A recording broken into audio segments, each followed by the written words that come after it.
So I wanted to tell a story about when I met my current girlfriend, and how it was different than when I met any other girl I had ever dated.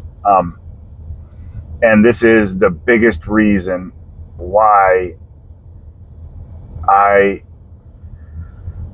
think she's like my soulmate or my twin flame or any of those, whatever those popular terms are, shit like that. Especially when, like, if we're having a difficult time or I'm being a dick or she's being a dick or any of those things, I go back to this moment. Um, so I, whenever I was single, I was one of those people that would go to Tinder or Bumble or any of those things, not because I was just looking for like hookups, but because it allowed me to weed out a massive amount of people really, really easily. Like, I wasn't the typical Tinder person or whatever.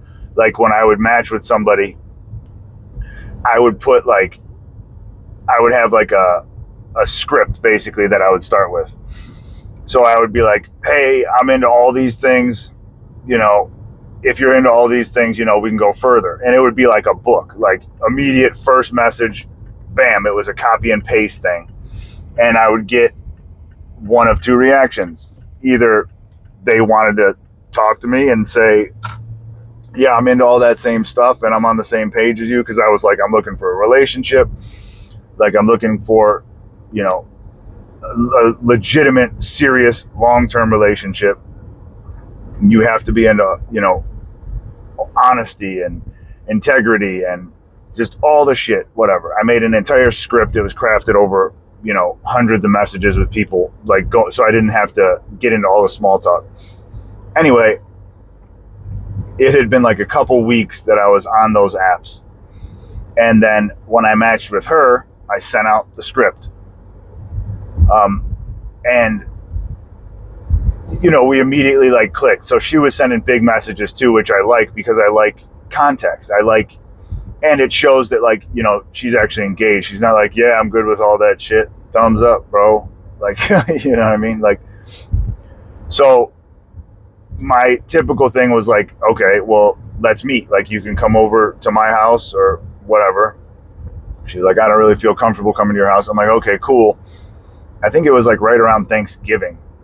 So it was whenever she was celebrating her Thanksgiving with her family. So she's like, okay, we can meet later on. We chose to meet at like an Applebee's or something like that. Cheap and easy. So, we met later that day at Applebee's. And we ate or whatever. And it was kind of funny because she was like a vegan and I could not be like more, I wouldn't call myself anti-vegan, but if you saw the way I eat, you'd be like, oh, he's definitely an anti-vegan. But it worked out good, and she wasn't real like picky about how I ate. And then instead of like, she ordered whatever entree she ordered, and it like was supposed to come with chicken, and she's like, no, I don't want the chicken. I'm like, hold up, you're paying for the chicken either way.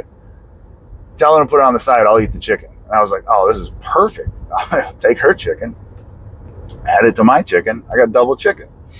But we talked inside for a while, and usually when things click, you don't want it to end right away. So I was like, we'll talk in my car for a little while. I think we ended up deciding to go to a movie then, but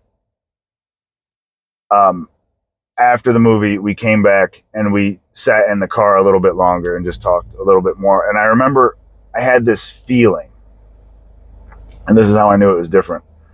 And this is the moment that I go back to. The feeling was that I missed her. I had never met her before. It was day one.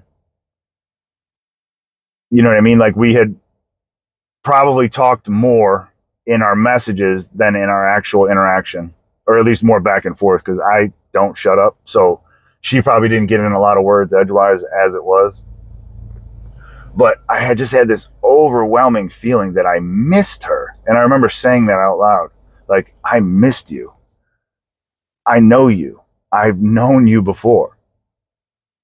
Like, it's so grounding and incredible whenever I go back to that moment, because it was like, I've never had that feeling before. Like I've had that feeling of like really clicking with people. Sure, you know, guys, girls, doesn't matter. Like I've clicked with people, but I never felt that like, oh, I know you. I know you. You know what I mean? Like how you would imagine when if you were to meet like your spirit guide and they were wearing something different, like you didn't recognize them, and you like were talking to them for a little while and you're like, hold on, I know you. Who are you? I know you. It was like that. And it was just like this, just over, like I felt like it was like 100 years. Like I had known her hundreds of years before, or like many lifetimes or anything like that. None of that doesn't mean we don't fight. We definitely fight. I am a fighter. She's a fighter. We're both stubborn. She's more stubborn than me, obviously. Obviously. I'm reasonable and logical. I always make sense. Always. But it still, like when I'm pissed and I'm being a jerk or any of those things, like at the end of the day, I'll get back to that moment and I'm like, no, it's different. It's different. I know her. Like I know her on a soul level. Whatever the hell it is or was, that one thing has made me feel more confident about like our souls continuing, like about an afterlife of some sort, about just knowing that we continue, that we see people like, you know, here that we know over there, like on the other side, whatever that means, I don't know. But that one moment, that one feeling that I felt right then has given me more comfort and more just assurance that there is more. And it is absolutely possible for you to meet that person too. And I've dated a good bit of people. Like I've had many long-term relationships, but I've had a lot of short-term relationships too. And a lot of them were the same. I kind of did the same thing. And it might be that you need to literally weed out 50 or 100 people before you get to somebody, but somebody that like you're like, shit, and don't let what I'm saying influence it. And then, you know, you're on a first date with somebody and you're like, force it. And you're like, oh, I know this person. It's like, dude, you will know. You will know. It was like, I don't know. It's just like the level of like, oh, I missed you was exactly that. Like if you had a friend that you were joined to the hip with, like this friend, and then say you get in a big fight or something like that, or like you were like really good like school friends, and then like summer would happen and you wouldn't see them until school started back up. And you're like, bro, I missed you. Or vice versa, and you were really good summer friends, but at school they were like, I don't talk to you. You don't sit at my table. You know, one of those. But then when summer comes back around, you're like, oh, what's up? You know, you want to go vandalize some stuff together? And you're like, dude, I missed you. You know, like that. That was what I felt for her. And I don't know, I still feel it for her, obviously. But I don't know if, you know, because on the other side, you're not necessarily male or female. You know, these are just my personal beliefs. Like, I don't know if you're male or female. You're just a soul. Soul doesn't necessarily have a gender. Maybe you prefer to incarnate in male or female, whatever.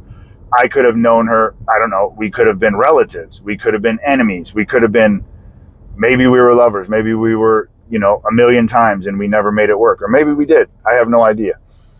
I know for sure that I would bet my soul on the fact that I have known her for hundreds or thousands of years or hundreds or thousands of lifetimes.